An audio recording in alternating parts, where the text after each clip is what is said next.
بسم اللہ الرحمن الرحیم۔ السلام علیکم پیارے دوستو، واحد مومن جو جہنم میں رہے گا۔ ایک صحابی نے حضور صلی اللہ علیہ وسلم سے سوال کیا، یا رسول اللہ، کیا کوئی ایسا مومن بھی ہے جو جہنم میں رہے گا؟ حضور صلی اللہ علیہ وسلم نے فرمایا، ہاں، ایک مومن ہے جہنم میں۔ روز محشر رب العزت حساب کے بعد لوگوں کو ان کے ہاتھ میں نامہ اعمال تھمائیں گے۔ جس شخص کو دائیں ہاتھ میں نامہ اعمال دیا گیا وہ جنت میں جائے گا، اور جسے بائیں ہاتھ میں دیا گیا وہ جہنم کی آگ کا ایندھن بنے گا۔ قیامت کے دن پہلے جن 3 لوگوں کو جہنم میں بھیجا جائے گا، ان میں ایک عالم، ایک شہید، ایک مالدار آدمی ہوگا۔ حضرت ابو ہریرہ رضی اللہ تعالیٰ عنہ سے ایک حدیث روایت ہے جس کا مفہوم ہے، رسول اللہ صلی اللہ علیہ وسلم نے فرمایا کہ اللہ تعالیٰ سب سے پہلے اس آدمی کو بلائیں گے جس نے قرآن سیکھا، اور اس آدمی کو جو بظاہر اللہ کی راہ میں قتل شہید کیا گیا، اور ایک بہت مالدار آدمی کو۔ تو اللہ تعالیٰ اس عالم سے فرمائے گا، کیا میں نے تمہیں اس کا علم نہیں دیا تھا جو کچھ میں نے اپنے رسول اللہ صلی اللہ علیہ وسلم پر نازل کیا؟ وہ کہے گا، بے شک تو نے دیا تھا اے میرے رب۔ اللہ فرمائے گا، تو تمہیں جو علم دیا گیا تم نے اس کے ذریعے کیا کیا؟ وہ شخص کہے گا، میں دن رات تلاوت کرتا رہا اور اس پر عمل کرتا رہا۔ اللہ فرمائے گا، تو نے جھوٹ بولا، اور فرشتے بھی کہیں گے کہ تو نے جھوٹ بولا۔ اللہ اس عالم سے کہے گا کہ بلکہ تم نے یہ چاہا تمہیں قاری و عالم کہا جائے، اور لوگوں کی طرف سے یہ کہہ دیا گیا۔ اور پھر مالدار آدمی کو بلایا جائے گا، وہ کہنے لگے گا کہ وہ اللہ کے دیے مال سے صدقہ کرتا رہا اور رشتہ داروں کا خیال رکھتا رہا، لیکن اللہ فرمائے گا، تو نے جھوٹ بولا، بلکہ تم نے یہ چاہا کہ تمہیں سخی اور رحم دل کہا جائے، اور لوگوں کی طرف سے یہ کہہ دیا گیا۔ اس کے بعد شہید کو بلایا جائے گا، اور اللہ اس سے کہے گا، تم کس وجہ سے قتل کیے گئے؟ وہ کہے گا، مجھے آپ کی راہ میں جہاد کرنے کا حکم دیا گیا تو میں نے قتل کیا، یہاں تک کہ میں تیری راہ میں قتل کر دیا گیا۔ اسے اللہ کہے گا، تو نے جھوٹ بولا، بلکہ تم نے یہ چاہا کہ تمہیں بہادر کہا جائے، اور لوگوں کی طرف سے یہ کہہ دیا گیا۔ حضرت ابو ہریرہ رضی اللہ تعالیٰ عنہ فرماتے ہیں کہ اس کے بعد رسول اللہ صلی اللہ علیہ وسلم نے میرے 2 گھٹنوں پر اپنے مبارک ہاتھ سے ضرب لگائی اور ارشاد فرمایا، اے ابو ہریرہ، اللہ کی مخلوق میں سے یہ وہ 3 لوگ ہیں جن سے قیامت والے دن جہنم کی آگ بھڑکائے گا۔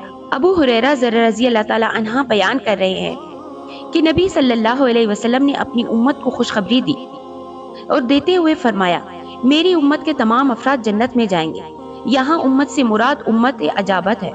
پھر آپ صلی اللہ علیہ وسلم سے استثناء کرتے ہوئے فرمایا، ماں سوائے اس کے جس نے انکار کیا، یعنی جس نے اس اطاعت گزاری کو ترک کر کے نافرمانی کی جو جنت میں جانے کا سبب ہے، کیونکہ جس نے کسی چیز کے سبب کو ترک کر دیتا ہے جس کے بغیر اس کا وجود ممکن نہیں، در حقیقت وہ انکار کرنے والا ہی ہے۔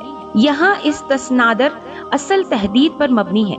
یا پھر آپ صلی اللہ علیہ وسلم نے امت سے مراد امت دعوت لی ہے، اور انکار کرنے والے سے مراد وہ ہوں گے جنہوں نے دین اسلام کو قبول نہ کیا۔ اس پر صحابہ کرام نے سوال کیا کہ اے اللہ کے رسول، انکار کرنے والا کون ہے؟ آپ صلی اللہ علیہ وسلم جواب دیتے ہوئے فرمایا، جس نے میری اطاعت کی، یعنی جو کچھ میں لے کر آیا ہوں اسے مان لیا اور اس کا تابع ہو گیا، تو وہ جنت میں جائے گا، اور جس نے میری نافرمانی کی بائیں طور پر کہ اس نے تصدیق نہ کی یا پھر ممنوع کاموں اور ارتکاب کیا تو اس نے انکار کیا، یعنی اسے اس کے انکار کی وجہ سے برے انجام کا سامنا ہوگا۔ چنانچہ اس فرمان کی روح سے اگر انکار کرنے والا کافر ہے تو وہ بالکل جنت نہیں جائے گا، اور اگر مسلمان ہے تو وہ جہنم کی آگ سے پاک ہو جانے کے بعد جنت جائے گا۔ یہ بھی ہو سکتا ہے کہ اسے معاف کر دیا جائے اور سرے سے عذاب ہی نہ دیا جائے، اگرچہ اس نے ہر طرح کے گناہ ہی کیوں نہ کر رکھے ہوں۔ ابو موسیٰ اشعری رضی اللہ تعالیٰ عنہ سے روایت ہے کہ رسول اللہ صلی اللہ علیہ وسلم نے فرمایا، روز قیامت اللہ ہر مسلمان کے حوالے ایک یہودی یا عیسائی کرے گا اور کہے گا، یہ جہنم سے چھٹکارے کے لیے تیرا تاوان ہے۔ ایک دوسری روایت میں ہے کہ قیامت کے دن مسلمانوں میں سے کچھ لوگ پہاڑوں کی مانند گناہ لے کر آئیں گے، اللہ تعالیٰ ان کے یہ گناہ معاف کر دے گا۔ اس حدیث کا مفہوم وہی ہے جو ابو ہریرہ رضی اللہ تعالیٰ عنہ سے مروی حدیث میں ہے کہ ہر کسی کا جنت میں بھی ایک ٹھکانہ ہے اور جہنم میں بھی۔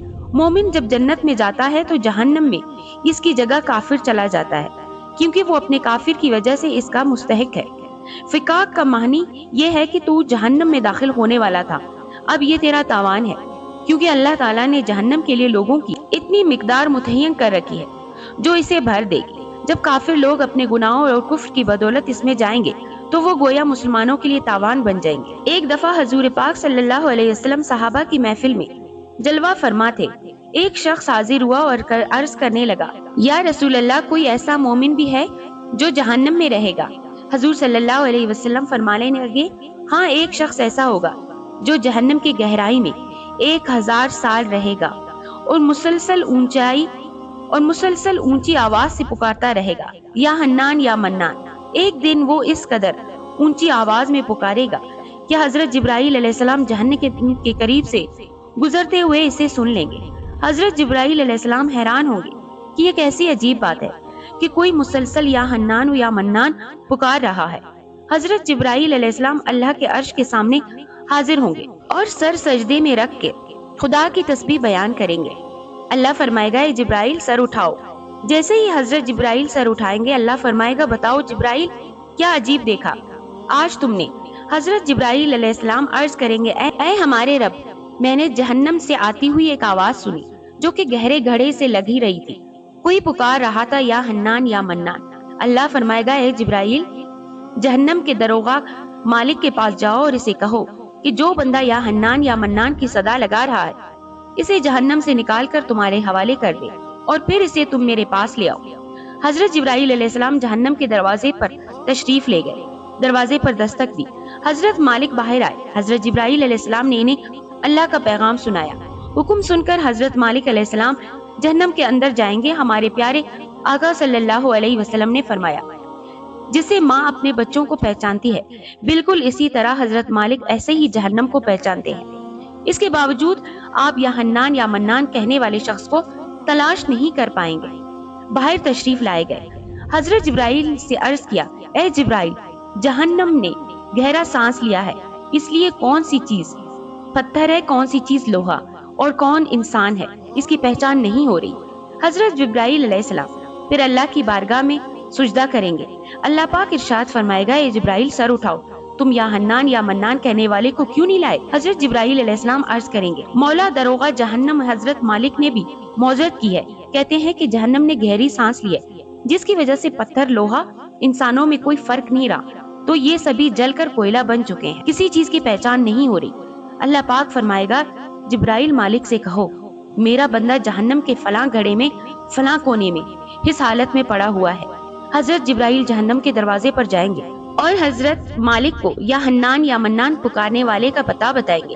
حضرت مالک جہنم کے اندر جائیں گے اور دیکھیں گے کہ ایک شخص ہے، اس کے پاؤں میں اس کی پیشانی کے ساتھ اور ہاتھ گردن کے ساتھ بندھے ہوئے ہیں اور جہنم کے سانپ بچھو اس کے ساتھ لپٹے ہوئے ہیں۔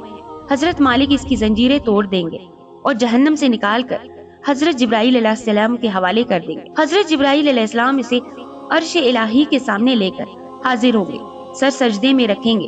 اللہ پاک فرمائے گا، اے جبرائیل، سر اٹھاؤ۔ حضرت جبرائیل علیہ السلام سر اٹھائیں۔ اب اللہ پاک اس بندے سے فرمائے گا، اے بندے، کیا میں نے تیری بہترین تخلیق نہیں کی؟ کیا میں نے تیری طرف رسول نہیں بھیجے تھے؟ کیا ان رسولوں نے تمہیں میری کتاب نہیں سنائی تھی؟ کیا میرے رسولوں نے تجھے نیکی کا حکم نہیں دیا تھا؟ تجھے برائی سے منع نہیں کیا گیا تھا؟ وہ بندہ ساری باتوں کو مانے گا اور اقرار کرے گا، یا اللہ، تو نے میری بہت اعلیٰ تخلیق فرمائی، تیرے رسول بھی تشریف لائے، انہوں نے تیرے احکام بھی سنائے۔ اللہ پاک فرمائے گا، پھر تو نے فلاں فلاں گناہ کیوں کیے؟ وہ عرض کرے گا، یا اللہ، میں نے اپنی جان پر ظلم کی، جس کی سزا میں مجھے جہنم میں ڈال دیا گیا۔ اے اللہ، اس کے باوجود میری امید نہیں ٹوٹی، مجھے تیری رحمت سے امید تھی، اسی لیے میں یا حنان یا منان پکارتا رہا۔ مولا، تو نے مجھے فضل سے جہنم سے نکالا ہے، یا اللہ، مجھ پر رحم فرما دے۔ اللہ پاک فرمائے گا، اے فرشتوں، گواہ ہو جاؤ، میں نے اس بندے پر رحم کیا اور اسے معاف کر دیا۔ دوستو، سب اپنا اپنا محاسبہ کرتے ہیں۔ کیا ہم میں کوئی ایسا ہے جو کہہ سکے کہ میں اپنے اعمال کا حساب دے سکتا ہوں؟ اپنے اپنے گریبانوں میں نظر ڈالیے، کوئی ایسی خوبی یا نیکی جس پر ہمیں یقین ہو کہ ہمیں دوزخ میں نہیں ڈالا جائے گا۔